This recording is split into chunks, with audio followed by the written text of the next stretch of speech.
Blessed love and blessed day, oh boxing world, boxing nation, fighting world, fighting nation. It's Coach Fire and this is real life boxing. Sebastian, the towering inferno Fundora, stops Erickson, the hammer Lubin, in the 9th round going into the 10th. Just like I predicted, between 8 and 10 is what I said.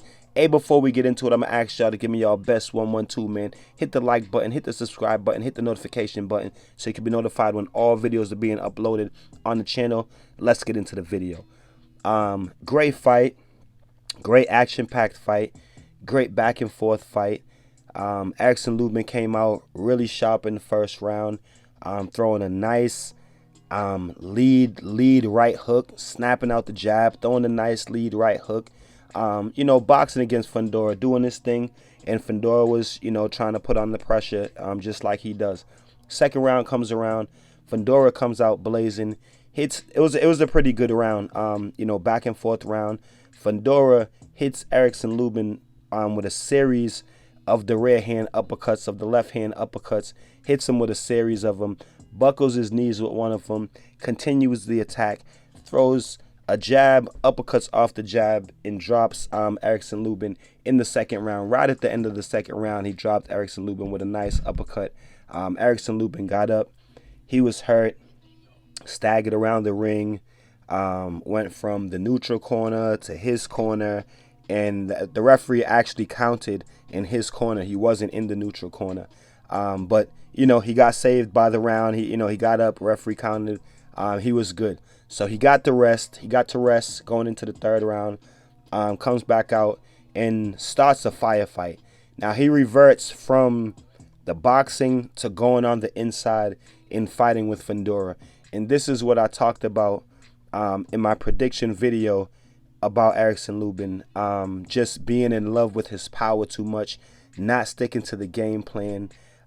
Kevin Cunningham, his trainer, his beloved trainer Kevin Cunningham, was really trying to get him to box, trying to get him to turn, use his feet, use his angles, start with his jab.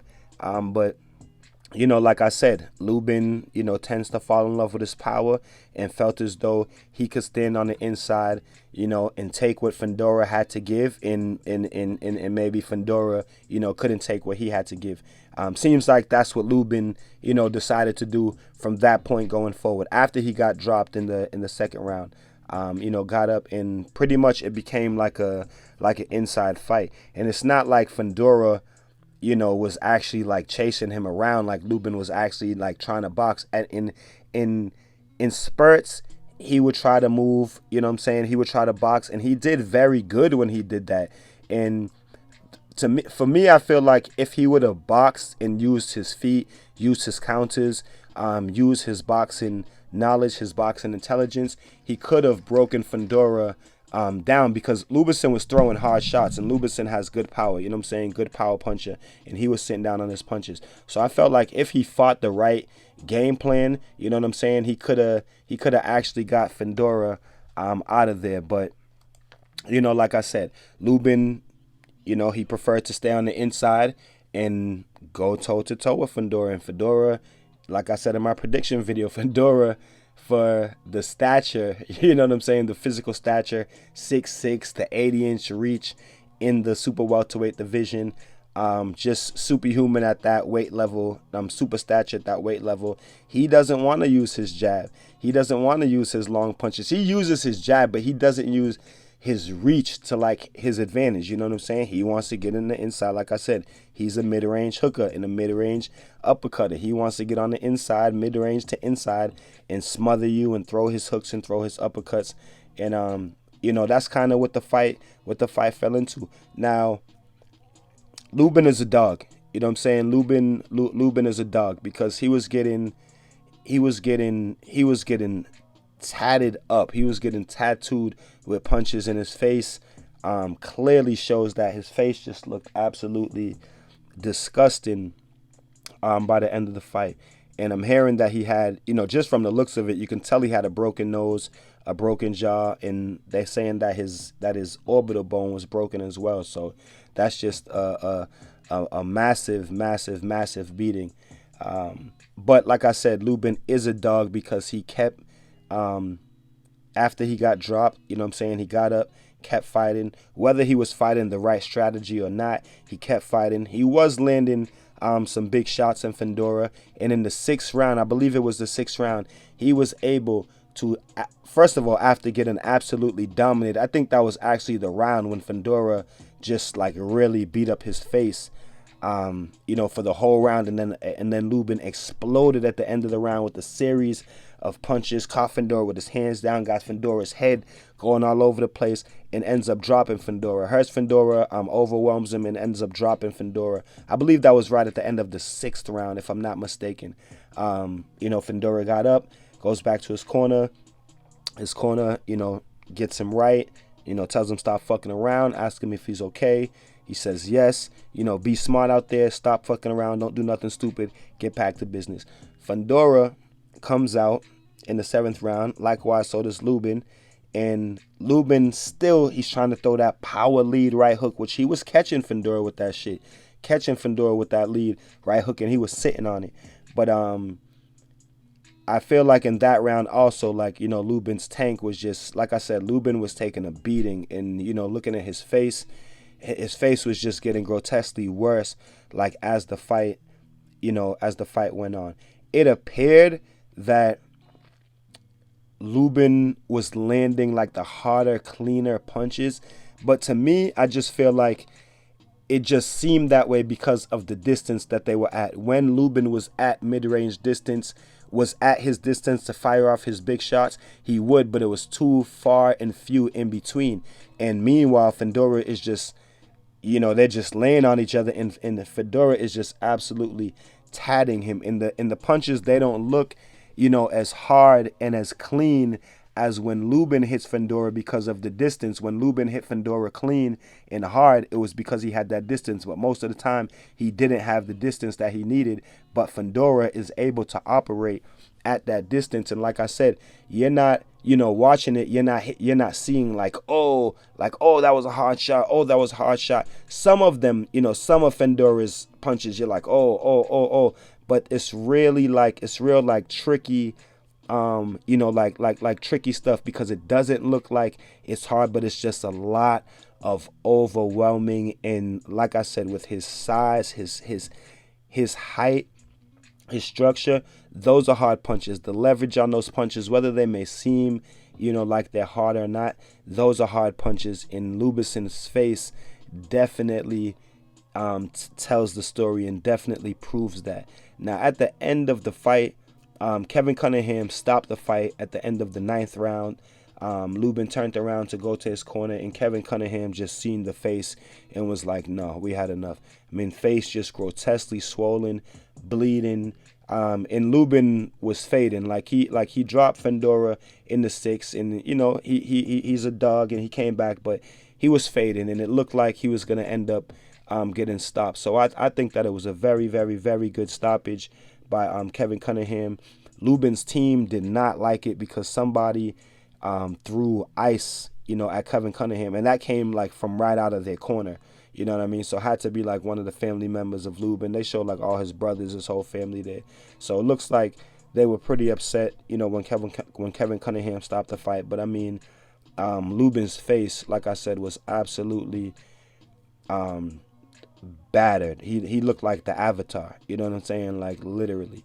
And from just from looking at it, you can tell he had a broken nose. Looked like he had a broken jaw, and I wasn't even saying the orbital, but it looks like that's what they're saying in the news, that the orbital as well.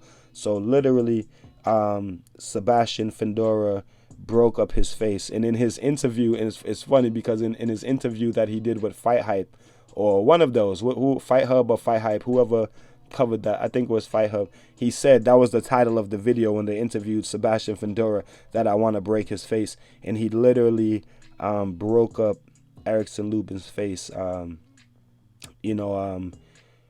Great fight, like action-packed fight. Erickson Lubin, he has nothing to be ashamed of. Like, he's a dog, a warrior, but, maybe if he could have fought, he kept saying that they had a game plan and this, that, and the third. And, maybe if he would have stuck to the game plan, the outcome could have been different, and he wouldn't have, took such a beating. I don't know if their game plan was to go on the inside and do that, but I know that Kevin Cunningham kept telling him, like, look, if you're gonna go on the inside, if that's where you want to be, like, get in there and don't freeze. You know what I'm saying? Chop, chop, chop to the body, finish upstairs to the head, and turn out and get out of there and turn him. You know what I'm saying? I know Kevin Cunningham continued to tell him that, but hey, it didn't work, man, and I called it. I went to the gym today, and I'm asking everybody who y'all got in that fight. And a lot of people was picking Lubin. Most people that I talked to, my boy hit me up and said, who y'all got? Y'all got Lubin. Everybody got Lubin. I'm like, I want to have Lubin too, man, but, Lubin's kind of chinny, and his chin might fail him now. His chin didn't necessarily fail him in this one. He did get dropped in the second round. He did get dropped. His chin didn't necessarily fail him in this fight. It wasn't his chin. He didn't get knocked out. But, for me, it's still a sense of him being in love with his power, not sticking to the game plan and fighting the right game plan and just wanting to go in there and land your power shots. Like I said, Lubin confessed that he believes that every man that steps in front of him, he can knock him out. And like I said, like I always tell the guys in the gym, man, I always tell all my fighters in the gym, hey, you always gotta be worried about what's coming back. You know what I'm saying? If you boxing, you not the only one punching. You know what I'm saying? And if you are, God bless you. But you get in there in a good fight, you're not the only one punching. You know what I'm saying? You always gotta have a concern of the punches that are coming back. Now, I'm not saying be scared or be worried, but you have to know how to defend and how to deal with the punches that are coming back. Because in boxing, I can assure you that you are not the only one punching. There are punches coming back. So I got the fight prediction right, man. And great fight. Great fight by both fighters. Shout out to Sebastian Fundora, because he's a dog too. He was getting hit with big punches. He's got a really good chin. I'll tell you that. He's got a solid chin. Shout out to Erickson Lubin. He was getting hit with good shots. He did get dropped. Both of them got dropped during the fight. He didn't get knocked out. It's more of his corner throwing in the towel. So I was wrong in that aspect. His chin didn't necessarily fail him, but he did get dropped, and he might have gotten knocked out if his corner man didn't stop the fight. So, you guys tell me what y'all think about it in the comment section. His face just looks absolutely ridiculous, and we'll see. We'll see what the news is. We'll see what the results is, what his injuries are, and everything, and hopefully he's able to, make 100% come back and bounce back from it. But man, after him getting, knocked out by Jamel Charlo a few years ago, and he's literally been hurt in like multiple consecutive fights after that. I know all the fights leading up to this fight, he's been hurt, because I talked about them in my prediction fight. So he's been hurt multiple times, and I said that his chin, was gonna fail him this time, and it kind of did. He got dropped in the beginning of the fight, and that kind of set the tone for the rest of the fight. I felt like that boosted up Fundora's confidence.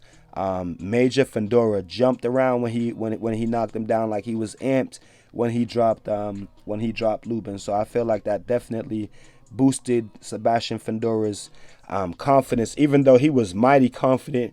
He was mighty confident already going into the fight, but I feel like that knockdown, he was like, to himself, he was like, word, like I knew I could do it. I told y'all I could do it. You know what I mean?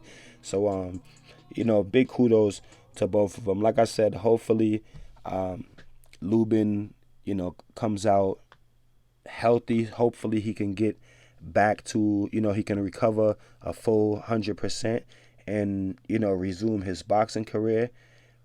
And hopefully he'll be a world champion one day. You know what I'm saying? He's got a lot of work to do, but he's still young. 2 losses in boxing don't define your career. All the greatest fighters have lost, obviously, except for Money Mayweather, but that's he's an anomaly. But all the greats in boxing has lost. All the great athletes worldwide have lost. It just comes with competition. So hopefully Lubin is able to bounce back from it mentally and emotionally as well. So shout out to both fighters. You guys tell me what y'all think about it in the comment section. I'm gonna be dropping another video too, because I feel like they was trying to rob Lubin. Like all the judges had, I mean, they were trying to rob Fundora. All the judges had Lubin winning the fight like unanimous at the time of the stoppage, and I don't understand that at all. You know what I'm saying? It wasn't like a landslide. It was a close fight, but I can't see like how all three judges can have Lubin winning the fight. So I'm gonna do another video on that. Like, was they trying to rob Fundora? And that's exactly why we can't be leaving these fights. You can't leave these fights up to the judges, man. That's exactly why. Perfect example. But you guys tell me what y'all think about the fight. I think it was a great fight. I got the prediction right, almost on the money. You guys tell me how y'all had it and compared to how it ended up. Tell me what y'all think about the fight, man. Y'all already know what it is. Keep fighting your fight. Protect yourself at all times. And peace and one love, man. It's Coach Fight, and it's real life boxing.